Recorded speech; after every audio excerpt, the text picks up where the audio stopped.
Hello, my name is Joe, and today I'm going to be talking to you about taste testing and reviewing the Nami Strawberry Matcha, which came out about a few weeks ago. Now, before we get into the video, I want to talk to you about the matcha itself and what it is. Matcha is basically a finely green tea powder that is used in Japan and is fairly popular in Japan. It has a vibrant green color that is produced when you make like matcha lattes or any matcha drink. It has a unique taste and it has amazing health benefits. Now, some people don't really like the taste of matcha. It's like an earthy, grassy, and bitterness taste. And I honestly really like it unless I have to like sweeten it with like maple syrup or a little bit of vanilla.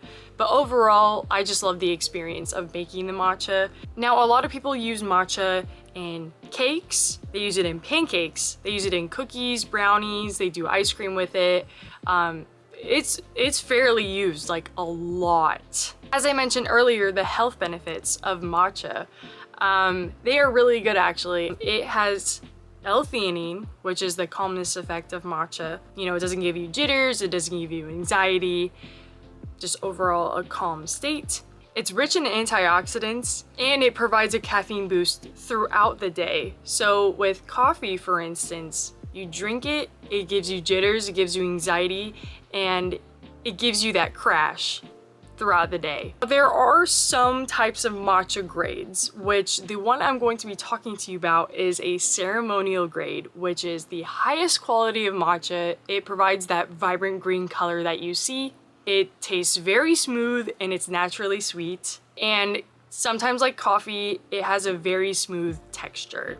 If you don't get the ceremonial grade matcha, there is bad matcha, which is basically poor quality. You know, it doesn't have that vibrant green color. It is very bitter, and overall just, it's a no. It's no. Now, I have tools to be able to make matcha lattes. I have a chawan. A chawan is a typical and traditional Japanese dish that is used to whisk in matcha. I also have a whisk, and I have a scoop to, you know, scoop out from the matcha tin, and then I also have a sifter so that I can get that smooth and silky texture in my matcha.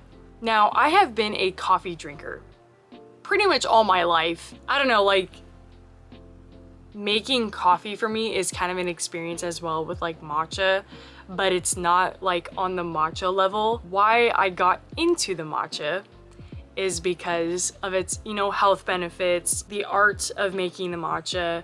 And I was curious. I was kind of curious of like what alternatives I can find with, you know, with tea, and I even got into chai tea lattes instead of coffee. How I even got into matcha was the Nami Matcha brand by Your Mom Ashley on YouTube. She has been posting so much about her Nami Matcha brand. She even went to Japan to see how it's produced and how it's made. She has been mainly updating us like how to make the matcha better, what flavors do we want next. I even joined her matcha mob, which you can get early access to, you know, the matchas, the kits, and get like insight on the matcha business. Now, the first time I tried matcha was a couple years ago at a Starbucks. I was curious on how it would taste. So I got a matcha latte with almond milk. The color was horrendous, poor quality. The taste was awful. It was way more grassier than usual. I also think it was more bitter as well, which was why it was so bad. Never again. Like when they, you know, booted up the matcha again, I'm like, no. When Ashley had started her matcha business, I was a little curious. I was like, let's try it again. Her tins are around $32 to $34, which is okay because it is ceremonial grade. It is the highest quality of matcha. It provides that vibrant green color like we said earlier. And what do you know? It's the best matcha I've ever had. I currently have the Okumidori. I have the Hojicha, which is a totally different type of matcha. It's basically burnt green tea leaves. Then we now have the Strawberry Matcha. As I go more into Ashley's matcha brand, I am falling more and more in love with her brand and her matcha, and just how she promotes her brand. You know, how she's giving us the insight of like how matcha is made and what she's doing and with her business and everything. Like I get like little like, oh my god, this is so exciting for her. I currently also have her first kit that she's ever released because I didn't have the stuff to make it. Like I didn't have the tools to be able to make my matcha lattes. Now I will be telling you the process of making this strawberry matcha latte. First thing I did was heated up my water in an electrical kettle. This has been a lifesaver for me, and I am glad I don't have to heat my water in a pot. It also like saves a lot of time. So after my water is heated, I will go ahead and get a cup.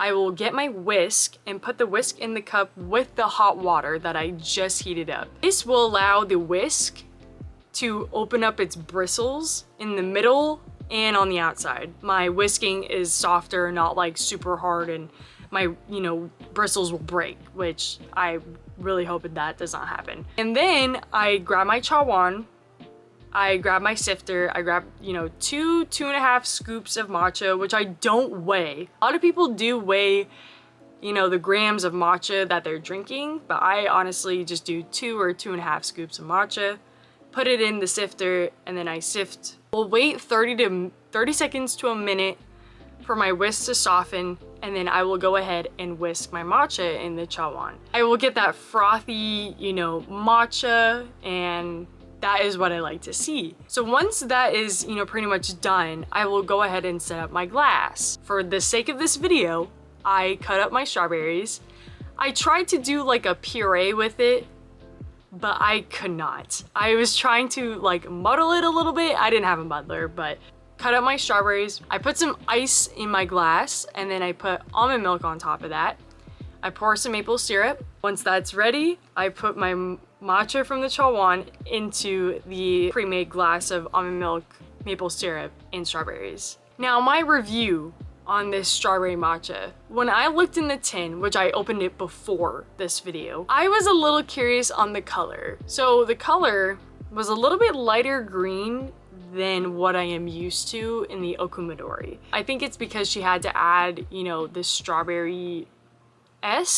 Once I poured my hot water in the chawan to whisk it, I got that aroma of the strawberry. Like it's like an artificial, like Japanese strawberry flavoring, which is honestly kind of nostalgic for me because, you know, growing up I would get like Japanese snacks and candies and it would have that strawberry taste, and that is what I had experienced with this strawberry matcha. It's good though, like I love it. I would give it a 9 out of 10. Or even close to a 10. So that was my review and taste test of the Nami Strawberry Matcha by your mom, Ashley. Make sure to like and subscribe for more content like this, and I will see y'all in the next one. Bye-bye.